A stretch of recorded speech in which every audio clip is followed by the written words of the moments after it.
Zdravo poslušalke in poslušalci, bralke in bralci Večera. Veseli smo, da ste v naši družbi.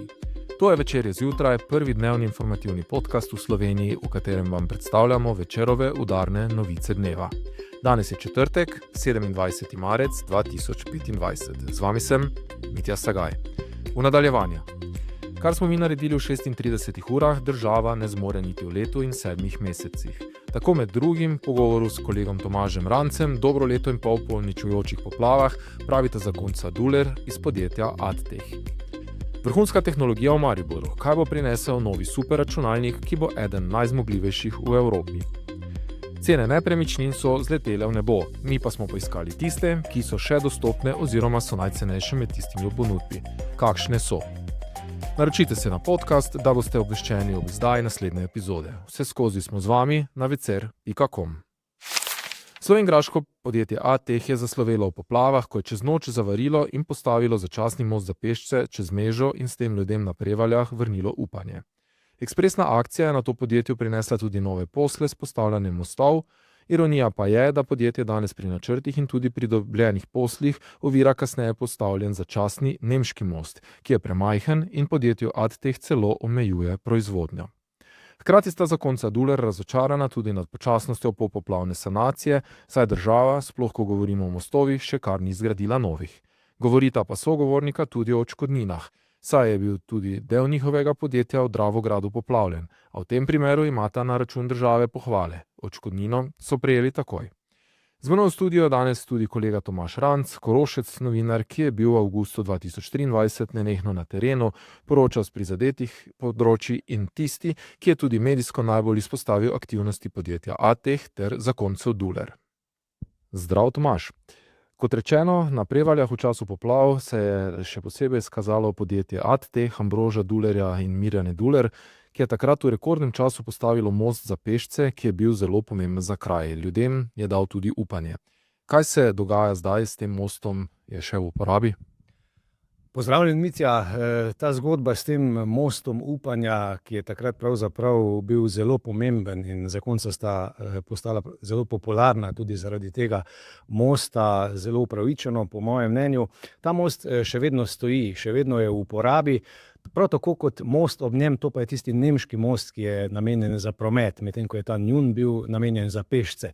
Ampak takrat je bil zelo pomemben, pomenil je namreč stik s svetom za več prevaljskih naselij, kraj leše, še osamljene kmetije in tako naprej. In dejansko sta pokazala, da se z učinkovitim delom pravzaprav da tudi čez noč narediti čudeže.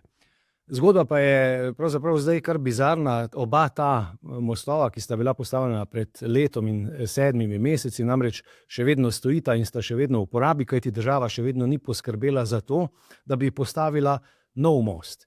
In zadeva je res, bi lahko rekel, dobrota je sirota. Takrat sta v 36 urah organizirala vse, poskrbela za montažo, osrečila ljudi, sedaj pa se sama tudi kot podjetnika ne moreta več razvijati. Kaj sedaj pravi podjetnik Duler skupaj s soprogo? Nenazadnje tudi njun posel je odvisen od mostov, ki so v kraju.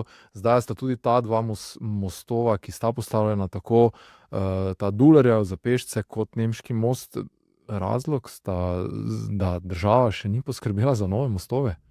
Država ni poskrbela za projekt, projekta še vedno ni, zapleta se je tudi z dovoljenjem okoli zemljišča zasebnika in tako naprej, ampak res prav bizarno je, podjetnika Dulerja zdaj dobivata nove posle. Dobila sta denimo velik posel v Celju, gre za 60-metrski most, ki bi ga lahko postavila čez Savinjo, gre za posel ranga 2 milijona evrov, ampak čez ta nemški most ona dva enostavno ne moreta zdaj prepeljati teh delov, kar bi bilo potrebno, in morata zelo improvizirati. Tako da praktično takrat sta res pomagala vsem ljudem in tudi državi, vsi so bili navdušeni, danes pa ima država ne vrača s tako mero, kot bi si zaslužila. Kar kritična sta zakonca Duler, kaj očitata državi? Državi seveda očitata birokracijo, postopke in neučinkovitost. Razočarana sta, ker enostavno ne moreta svojega posla peljati naprej, razvoja podjetja in razmišljata celo o tem, da bi selila proizvodnjo v druge doline, kjer bi bila bližje drugim boljšim cestam in tako naprej, da bi enkrat za vselej bila rešena tega mosta, ki sta ga sicer sama pomagala postaviti, govorim tega za pešce, ki je ob tem za promet. Ti ne le kot Korošec, novinar, ali tudi kot človek s terena, ki si res z prve bojne linije spremljal te poplave, zelo dobro poznaš razmere, vse te gobe Koroške. Kakšen scenarij napoveduješ, ko govorimo o sanaciji mostov, gradnji novih mostov?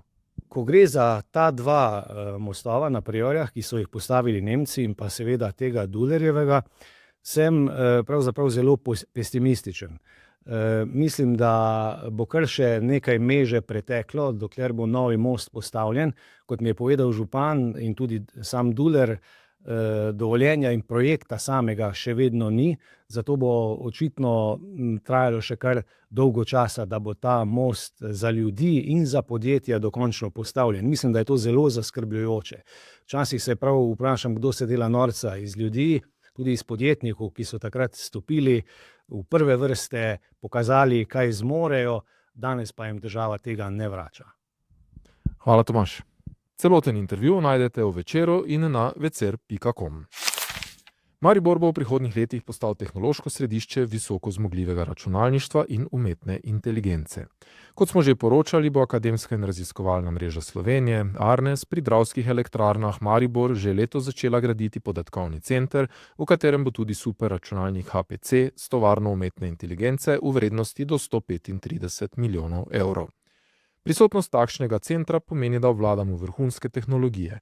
Prinaša nam mednarodno veljavo in nas uvršča v elitno skupino držav, kot so Nemčija, Italija, Francija, Španija, Portugalska, Luksemburg, Švedska in Finska, ki že imajo zmogljivo superračunalniško infrastrukturo, pravi Dejan Valh, vodja sektorja za superračunalništvo na Izumu. Če ima trenutni sistem EuroHPC Vega zmogljivost 6,9 petaflopov na sekundo, kar je toliko, kot če bi hkrati računalo okoli 40 tisoč osebnih računalnikov, bo novi HPC 16krat zmogljivejši, ob tem bo imel vsaj 5krat več shranjevalnega prostora. Projekt prinaša tudi 15 novih delovnih mest, tovarna umetne inteligence pa na različnih lokacijah po Sloveniji za obdobje 3 let še dodatnih 45 visoko kvalificiranih zaposlitev. A kaj, ko tovrstnega kadra primanjkuje? Kako bi lahko naslovili ta izziv, preberite v Večeru in na večer.com. Pred 10 leti, torej leta 2015, so bile cene stanovanj v Ljubljani občutno nižje kot danes.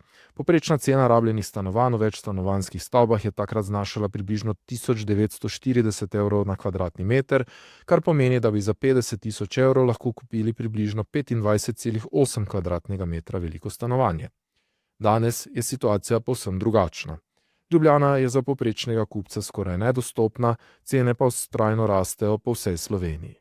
Če je še pred desetletjem 50 tisoč evrov zadostovalo za manjše stanovanje na obrobju prestolnice, danes za ta znesek ne dobite niti sobe, vsaj ne take, ki bi omogočala samostojno življenje. Kolegica Sanja Verovnik je temeljito pregledala ponudbo na trgu in poiskala najcenejša stanovanja v različnih slovenskih mestih in regijah. Pregled je razkril marsikaj. Od sob brez lastnih sanitarij do stanovanj v slabem stanju, ki se oglašujejo kot investicijske priložnosti. Kaj je danes mogoče kupiti za najmanj denarja v Ljubljani, Mariboru, Kopru, Celju, Novi Gorici, na Koroškem in drugod? Na Ptuju, na primer, se med 49 stanovanji najcenejša nepremičnina prodaja za 25 tisoč evrov, a v resnici gre le za solastniški delež v stanovanju. Celoten pregled najdete v Večeru in na večer.com. To je bil večerodnevni podcast, Večer je zjutraj 27. marca 2025. Z vami sem bil Mitja Sagaj. Kakovostno novinarstvo lahko podprete, da se naročite na tiskani in spletni Večer, postanete naš sledilec in bralec na družbenih omrežjih, naročnik naših podcastov in newsletterjev. Tako boste podprli novinarstvo, ki prinaša avtentične vsebine, ki jih pripravljajo naši novinarji in jih drugje ne boste našli. Želimo, da razumete, kako se vrti svet. Želimo vam odstreti vpogled v čas in prostor, v katerem živimo. Veseli bomo vaših komentarjev, pobud in kritik na različnih kanalih. Naročite se na Večerje zjutraj. Se beremo in slišimo.